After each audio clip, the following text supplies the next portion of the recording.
नमस्कार, मैं हूं आपके साथ शिप्रा झा। घड़ी में बजने वाले हैं 6 और वक्त हो गया है 6 के 6 का। इस खास शो में हम आपको दिखाएंगे बिहार की हर बड़ी खबर, फिर बताएंगे देश दुनिया में क्या चल रहा है और उसके बाद बात होगी लॉ एंड ऑर्डर की। इसके साथ ही हम आपको दिखाएंगे खबरें कारोबार की और फिर खेल और मनोरंजन की खबरों से भी आपको रूबरू कराएंगे। तो चलिए शुरुआत करते हैं सबसे पहले बिहार की बड़ी खबरों के साथ।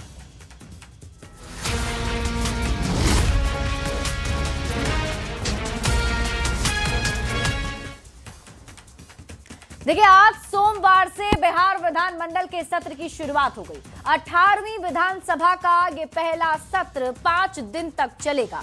पहले सत्र के पहले दिन आज कुल 237 विधायकों को शपथ दिलाई गई और इसके अलावा एनडीए प्रत्याशी के तौर पर प्रेम कुमार ने स्पीकर पद के लिए नामांकन भी कर दिया है। विधानसभा में आज सबसे पहले डिप्टी सीएम सम्राट चौधरी ने सदन की सदस्यता की शपथ ली। उसके बाद विजय सिन्हा ने शपथ ली। इसके बाद वरीयता के क्रम में उन मंत्रियों को शपथ दिलाई गई जो विधानसभा के सदस्य हैं। अंत में बाकी के विधायकों को शपथ दिलाई गई जिन्होंने अलग अलग भाषाओं में शपथ ग्रहण किया। इस दौरान मुख्यमंत्री नीतीश कुमार सदन में मौजूद रहे और जैसा कि हमने शुरू में ही आपको बताया कि 18वीं विधानसभा का ये पहला सत्र 5 दिन तक चलेगा। 2 दिसंबर को नए विधानसभा अध्यक्ष का निर्वाचन होगा और 5 दिसंबर को पहले सत्र का समापन हो जाएगा। आज पहले दिन की कार्यवाही कल सुबह 11 बजे तक के लिए स्थगित कर दी गई है। आज पहले दिन प्रोटेम स्पीकर नरेंद्र नारायण ने सभी नवनिर्वाचित विधायकों को शपथ दिलाई। जो विधायक आज अनुपस्थित रहे उन्हें कल शपथ दिलाई जाएगी।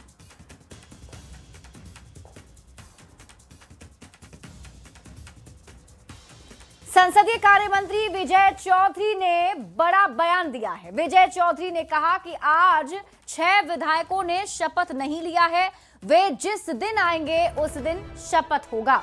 उन्होंने कहा कि सभी विधायकों को हमारी ओर से शुभकामनाएं हैं और उम्मीद करते हैं कि सभी लोग जनता के मुद्दे को उठाएंगे और जनता के मुद्दे को उठाकर सरकार से पूरे मामले में जवाब तलब करेंगे। विजय चौधरी ने विपक्ष के वोट चोरी के आरोप को लेकर कहा कि जनता ने आरोप को सिरे से खारिज कर दिया है।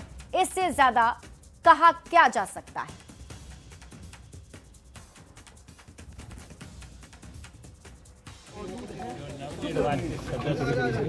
जो भी सदन में उपस्थित थे सबों ने शपथ ली है। लगभग 6 विधायक आज उपस्थित नहीं हो पाए। उनका शपथ ग्रहण उसमें से जितने लोग आ जाएंगे कल होगा, नहीं तो जब वो आएंगे तब उनका शपथ ग्रहण होगा। और इस अवसर पर सभी विधायकों को हम सरकार की तरफ से शुभकामनाएं देते हैं और हम उम्मीद करते हैं कि आगे सदन के सही संचालन में उनका सहयोग मिलेगा, क्योंकि अगर सदन सही रूप से चलेगा तभी वो भी जनता के सही मुद्दों को सही ढंग से उठा पाएगा। और देखिए, विधानसभा में इस बार कई ऐसे चेहरे हैं जो पहली बार विधायक चुनकर आए हैं। उनमें से एक चर्चित नाम पूर्व आईपीएस अधिकारी आनंद मिश्रा का है, जो बीजेपी के टिकट पर पहली बार बक्सर से विधायक चुनकर पहुंचे हैं। आईपीएस अधिकारी की नौकरी छोड़कर सियासत में कदम रखने वाले आनंद मिश्रा जनता की सेवा को लेकर काफी उत्साहित हैं। राजनीतिक जीवन की शुरुआत को लेकर उन्होंने न्यूज 18 से खास बातचीत की। क्या कुछ कहा है नवनिर्वाचित विधायक आनंद मिश्रा ने, आपको दिखाते हैं। पूर्व आईपीएस अधिकारी आनंद मिश्रा विधायक बन गए हैं। आज पहली बार जब सदन के अंदर आए तो इनके अंदर एक अलग तरह का रोमांस था। किस तरह का रोमांस था और मुख्यमंत्री ने भी इन्हें कुछ कानों में बोला, क्या कुछ कहिए दिलचस्प है। आनंद मिश्रा, सबसे पहले सर आपको बहुत बधाई। Thank you so much. कैसा लग रहा है आईपीएस की नौकरी के बाद विधायक बनना? एक मिक्स फीलिंग है। दायित्व का बोध बहुत ज्यादा महसूस हो रहा है और ऐसा लग रहा है जैसे आईपीएस में क्या है ना कि एक एनवायरनमेंट था, जैसे आप एनवायरनमेंट के पार्ट थे। यहाँ पे क्या है कि आपके सामने आसमान खुल गया है। आसमान नहीं है, दीवारें नहीं है, आप एक खुले एरिया में है, आपके लिए there is no limit to work. तो एक अद्भुत सा फीलिंग है, लेकिन दायित्व का बोध जो है बहुत है। मैं आने वाले 5 सालों में बिहार को देश के डेफिनेटली अग्रणी राज्यों में देख रहा हूँ। और Buxar definitely one of the top performing जिला और क्षेत्र अगर था तो हमारा छोटा है, बट फिर भी मैं मानता हूं कि बक्सर एकदम टॉप परफॉर्मिंग कॉन्स्टिट्यूएंसी आपको दिखेगा। चलिए, बहुत बहुत बधाई। तो ये थे हमारे साथ आनंद मिश्रा, जो बक्सर से बीजेपी के टिकट पर पहली बार चुनाव लड़कर विधायक बने हैं। इसके पहले आईपीएस अधिकारी थे और आईपीएस अधिकारी की नौकरी छोड़कर वो राजनीति में आए हैं और इनका एक ही सपना है कि बिहार आने वाले 5 सालों में विकसित बिहार की श्रेणी में आ जाए। कैमरामैन अजय दुबे के साथ आनंद अमृतराज, न्यूज 18 नेटवर्क, पटना। बिहार विधानसभा चुनाव में गायघाट से जेडीयू के टिकट पर चुनाव जीतकर पहुंची युवा महिला विधायक कोमल सिंह भी बिहार के विकास को लेकर बेहद उत्साहित हैं और उनका 5 साल में बिहार को लेकर क्या विजन है, इस पर उनसे बात की है न्यूज 18 संवाददाता आनंद अमृतराज ने।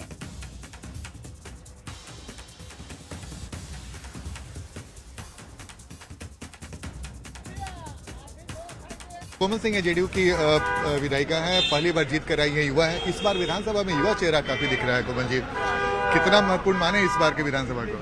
अच्छी बात है, युवाओं को आगे आना चाहिए और ये अब समय है कि बड़े लोगों के एक्सपीरियंस के साथ साथ युवाओं का एनर्जी भी यूज हो, ताकि हमारा बिहार जो 20 वर्षों से विकास की रफ्तार में आगे बढ़ रहा है उसको और गति मिले।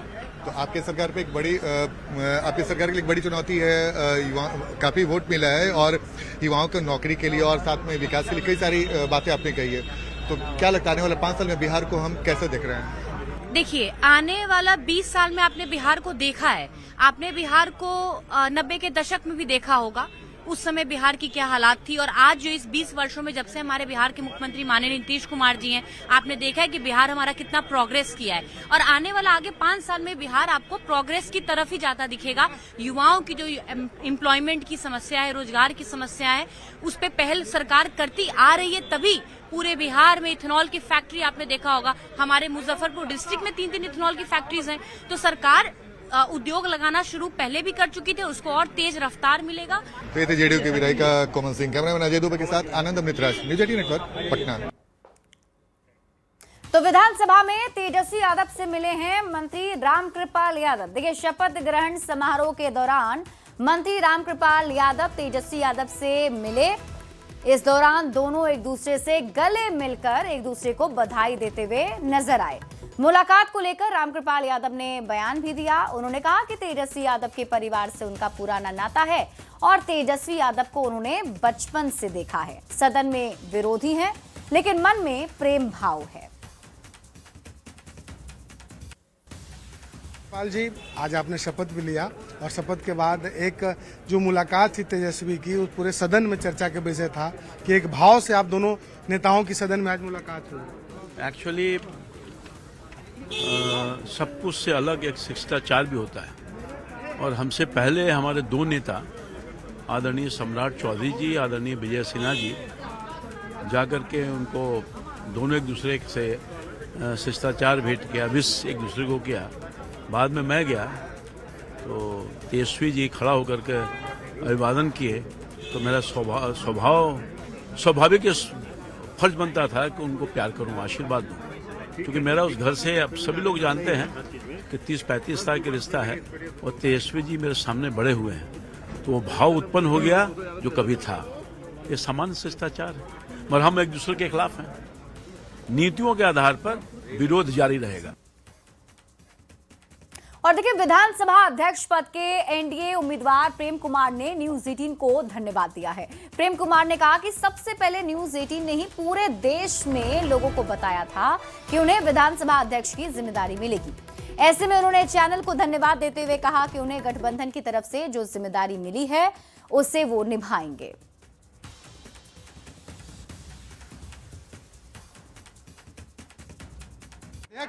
पद के लिए इन्होंने नामांकन किया है। प्रेम जी, बहुत बधाई आपको, आपने आज नामांकन किया है।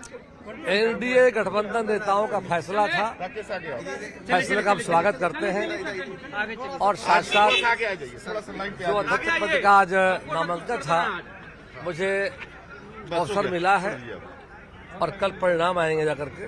परिणाम के बाद बिहार विधानसभा प्रक्रिया तथा कार्य संचालन नियमावली के तहत विधानसभा से संचालित किया जाएगा। सबसे पहले न्यूज 18 बिहार झारखंड ने ही लोगों को ये बताया था कि आप बिहार विधानसभा के अध्यक्ष बनने जा रहे हैं। सच्चाई जाकर का आपको तो पहला चलाया गया, मैं देखा था जाकर के।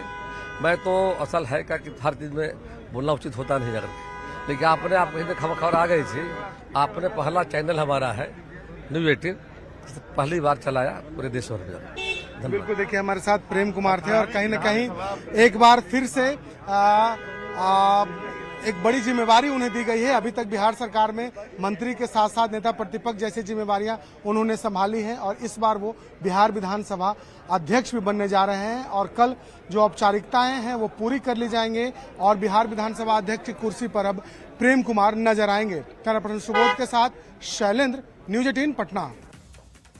और अगली बड़ी खबर आरजेडी और कांग्रेस की दोस्ती से जुड़ी हुई आपको बताते हैं। देखिए, बिहार चुनाव के बाद बिहार महागठबंधन में दरार की आहट तेज हो गई है, क्योंकि खुद कांग्रेस के प्रदेश अध्यक्ष राजेश राम ने यह बयान दिया है कि आरजेडी से गठबंधन चुनावी है, सांगठनिक गठबंधन नहीं है।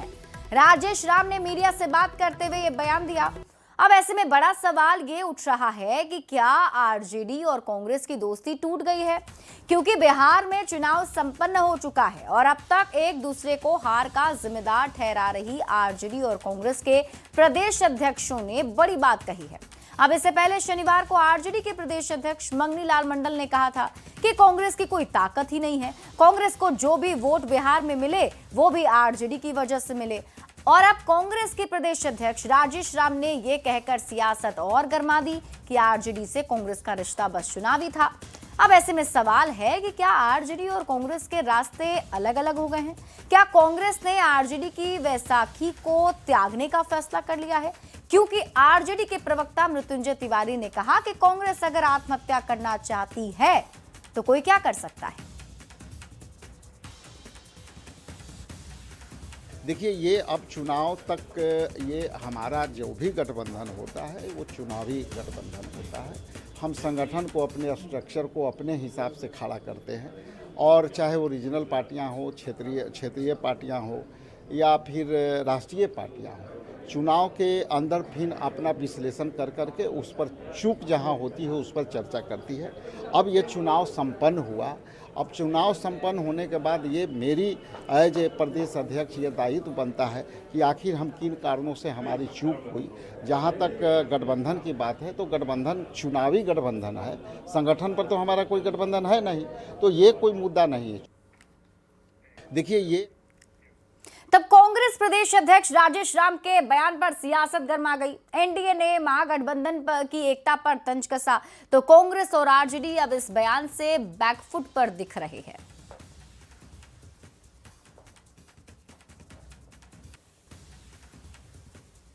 पार्टियों की जमात बना करके पूरे देश के संसाधनों को लूटने का काम किया। राजेश राम जी को बताना चाहिए कि बिहार की जनता ने उनको क्यों नकारा, क्यों बिहार की जनता ने 19 से 6 पर निपटा दिया और राहुल गांधी इस हार की जिम्मेदारी, कांग्रेस पार्टी के निकम्मेपन की जिम्मेदारी कब लेंगे। वाकई कांग्रेस का गठबंधन चुनावी गठबंधन ही था, क्योंकि जहां न सिद्धांत हो, न नीति हो, न नेतृत्व हो, वहां कोई टिकाऊ गठबंधन तो बनेगा नहीं। जो भी गठबंधन बनेगा वो सत्ता के लिए बनेगा, सत्ता नहीं मिलेगी गठबंधन खत्म हो जाएगा। देखिए, महागठबंधन धर्म का पालन सबको करना चाहिए और कांग्रेस पार्टी ही अगर इस तरह के बयान देती है तो ये चिंता का विषय है। और कांग्रेस पार्टी का क्या बिहार में हकीकत है ये सबको पता है। तो बिहार विधानसभा चुनाव परिणाम को लेकर बिहार कांग्रेस ने जिला अध्यक्षों और फ्रंटल प्रमुख की बैठक बुलाई है और इस बैठक में पहुंचे कांग्रेस के जिला अध्यक्ष बड़े नेताओं से काफी नाराज दिखे। जिला अध्यक्षों ने पार्टी की करारी हार के लिए इन्हीं बड़े नेताओं को जिम्मेदार ठहराया है। जब तक आप कार्यकर्ताओं को, सच्चा कांग्रेस के सिपाही लोगों को जब तक आप मान सम्मान नहीं दीजिएगा, उनको पद नहीं दीजिएगा, टिकट नहीं दीजिएगा, तो स्थिति यही रहेगी सर। सबसे पहला कारण यही है। जो भी पर्यवेक्षक आया और जरबर आया, उन्होंने सिर्फ कैंडिडेट से ही कांटेक्ट किया।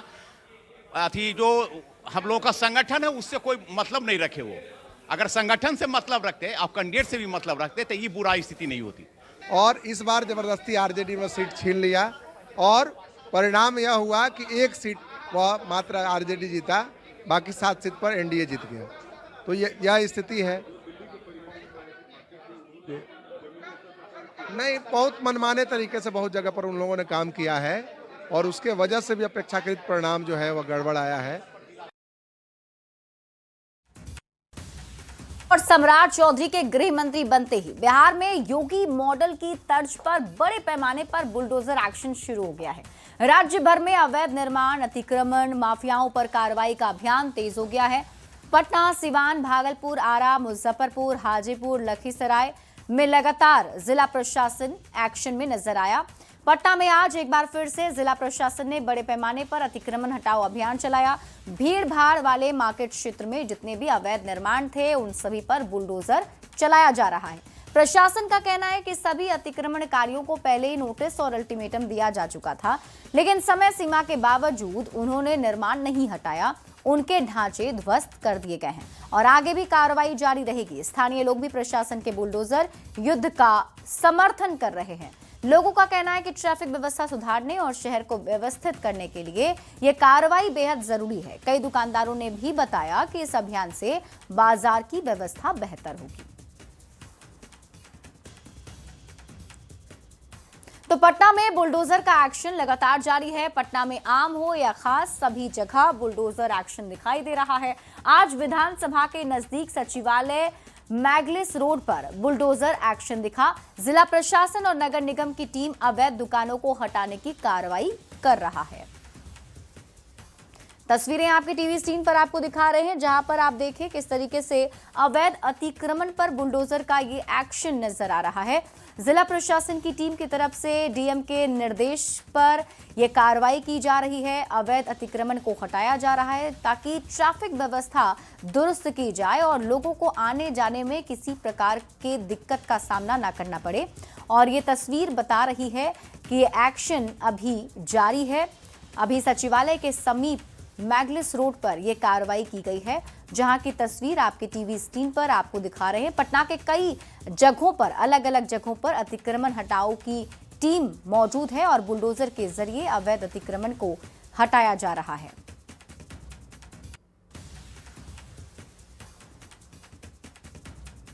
और खबर आपको सिवान से बताते हैं, जहां अतिक्रमणकारियों पर जिला प्रशासन का बुलडोजर चला। सिवान डीएम के निर्देश पर एसडीएम के नेतृत्व में अतिक्रमण किए गए दुकानों को तोड़ा गया है। गोपालगंज मोड़ से तरवारा मोड़ तक जो भी सड़क के किनारे दुकानें लगाई गई थी, उन सभी पर बुलडोजर का एक्शन दिखाई दिया है। और इस दौरान एसडीएम सहित भारी पुलिस बल भी मौके पर मौजूद रहा, जिसकी तस्वीरें आप अभी देख रहे हैं।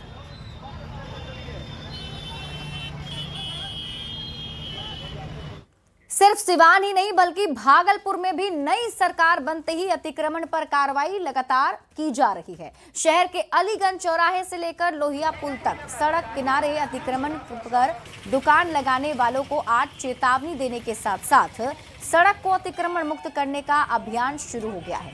पहले दिन लोगों से अपील की जा रही है कि वो खुद ही अपना सामान हटा लें, अतिक्रमण मुक्त अभियान में सहयोग करें और सड़क किनारे अतिक्रमित जगह को छोड़ दें, नहीं तो उनसे फाइन वसूला जाएगा और कार्रवाई भी की जाएगी।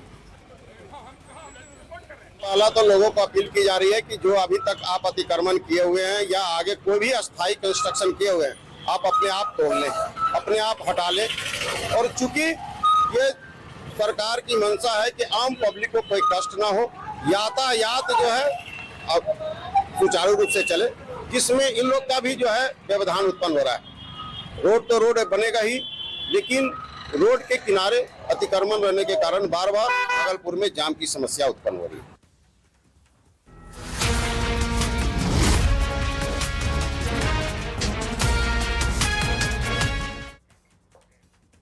और अब बात लॉ एंड ऑर्डर की करेंगे और पटना से आपको बड़ी खबर बताते हैं। पुलिस ने 3 लोगों को गिरफ्तार किया है। हथियार के साथ 3 लोगों की गिरफ्तारी हुई है। हत्या की साजिश रचने का आरोप इन तीनों पर है। मामले में कक्कू महतो नामजद आरोपी है। बेऊर जेल में साजिश रचने का आरोप है। फुलवारी शरीफ में पुलिस ने कार्रवाई की है। बड़ी खबर आपको पटना से बता रहे हैं, 3 लोगों को गिरफ्तार किया गया है। जानकारी के मुताबिक इन तीनों पर हत्या की साजिश रचने का आरोप है।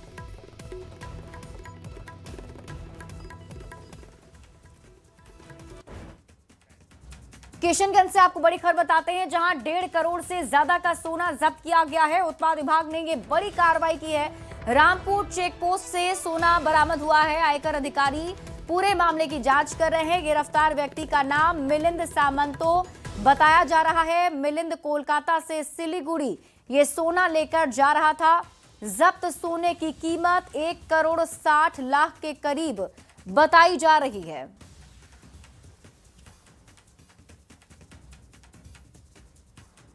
किशनगंज पुलिस द्वारा लगातार बॉर्डर चेक पोस्ट पर वाहन चेकिंग अभियान चलाया जाता है। इसी क्रम में कल रात्रि करीब 11:30 बजे रामपुर चेक पोस्ट के पास से पूर्णिया के तरफ से आने वाली एक गाड़ी नेक्सन को जांच किया गया। जांच के क्रम में एक व्यक्ति के पास से पिट्ठू बैग में 1 केजी 400 ग्राम सोना को बरामद किया गया है, जिसका की कीमत करीब 1 करोड़ 60 लाख रुपए है।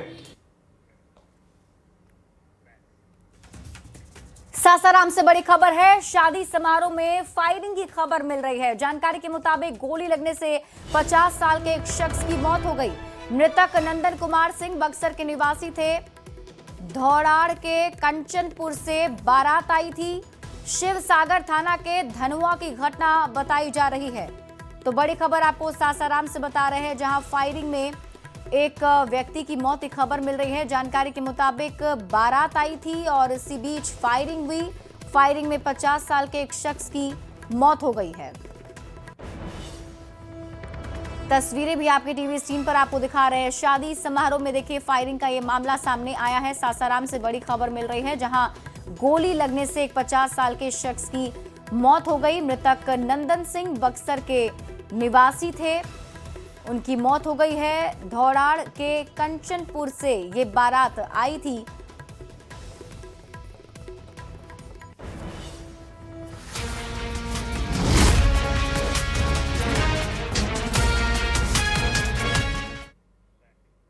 और आइए अब नजर डालते हैं देश दुनिया की खबरों पर। संसद के शीतकालीन सत्र की आज से शुरुआत हो गई है और ये सत्र 19 दिसंबर तक चलेगा। इस दौरान संसद के दोनों सदनों की 15-15 बैठकें होंगी। संसद के सत्र से पहले मीडिया से बात करते हुए पीएम मोदी ने एक बड़ा बयान दिया। पीएम ने विपक्ष को दो टूक अंदाज में कहा कि यहां ड्रामा नहीं, डिलीवरी होनी चाहिए। प्रधानमंत्री नरेंद्र मोदी ने संसद के शीतकालीन सत्र की शुरुआत से पहले मीडिया को संबोधित करते हुए विपक्ष पर निशाना साधा। पीएम ने कहा कि संसद का शीतकालीन सत्र केवल एक परंपरा नहीं, ये भारत को विकास के पथ पर ले जाने के प्रयासों में ऊर्जा भरेगा। बिहार विधानसभा चुनाव में रिकॉर्ड मतदान लोकतंत्र की सबसे बड़ी शक्ति का गवाह है। विपक्ष बिहार के नतीजों से परेशान है, वो पराजय की निराशा से बाहर निकले। पीएम ने कहा कि भारत ने लोकतंत्र को जिया है और ये बात बार बार साबित हुई है। बिहार में हुए विधानसभा चुनाव ने ये दिखाया है।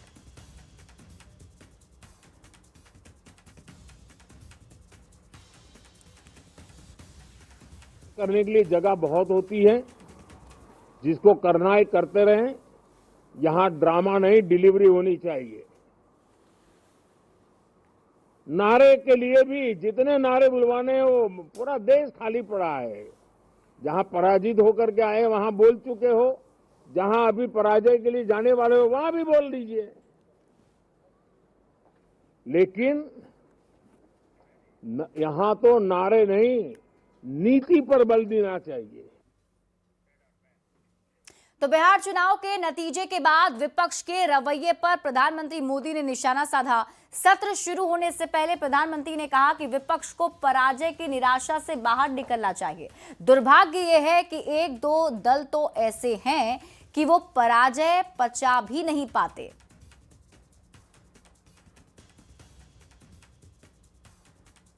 पराजय की निराशा में से बाहर निकल करके आए, और दुर्भाग्य है कि एक आध दो दल तो ऐसे हैं कि वो पराजय भी नहीं पचा पाते।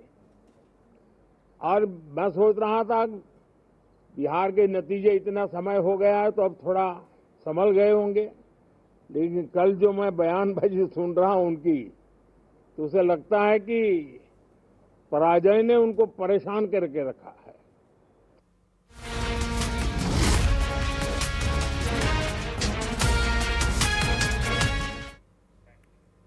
और अब खबरें कारोबार जगत की। एशियाई बाजारों में बढ़त के बीच भारतीय शेयर बाजार हफ्ते के पहले ट्रेडिंग सेशन में मजबूती के साथ खुला। सोमवार को शुरुआती कारोबार में मजबूती के साथ बाजार में उतार चढ़ाव देखने को मिला। ऑटो और मेटल शेयर ने जहां एक बाजार को मजबूती दी, वहीं रियल्टी और फार्मा स्टॉक्स में बिकवाली से बाजार में दबाव देखने को मिला। बीएसई सेंसेक्स 85,647 अंक पर बंद हुआ, जबकि निफ्टी 26,200 के नीचे आ गया। हफ्ते के पहले दिन इंडेक्स में दिन भर उतार चढ़ाव देखने को मिला।